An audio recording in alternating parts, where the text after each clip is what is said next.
কুষ্টিয়ার বিখ্যাত পোড়া রুটির সাথে হচ্ছে সরমালাই চা। এটা মিরপুর 10 বি ব্লকে টি ক্যাম্পাস। এখানে কুষ্টিয়ার বিখ্যাত পোড়া রুটি আর সরমালাই চা পাওয়া যায়, স্পেশাল। আসলে এদের স্পেশালিটি হচ্ছে এদের নিজস্ব গরুর দুধ দিয়ে তৈরি করে, অ্যান্ড এরা যে হানিটা ইউজ করে পোড়া রুটির ক্ষেত্রে, সেই হানিটাও এরা খুব অথেন্টিক ওয়েতে কালেক্ট করে। অ্যান্ড রুটিটা যে বান, এটাও তারা এদের নিজস্ব মেড, মানে এদের সবকিছু এদের নিজস্ব। তো সবকিছু মিলে এটা বিখ্যাত। অ্যান্ড এখন আমরা টেস্ট করি এই পোড়া রুটি দিয়ে।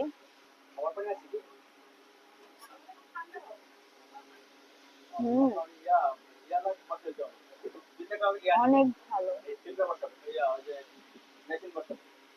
আমি যদি রেটিং দিতে যাই তাহলে বলবো 10 আউট অফ 10।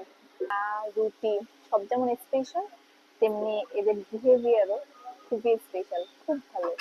এদের বিহেভিয়ার খুব ভালো, দুজনই খুব ভালো। আমার ভালো লেগেছে এদের সাথে কথা বলে, অনেক মজা লাগে। আর আমার কাছে যেটা বেশি ভালো লেগেছে, কাপ, দারুণ না?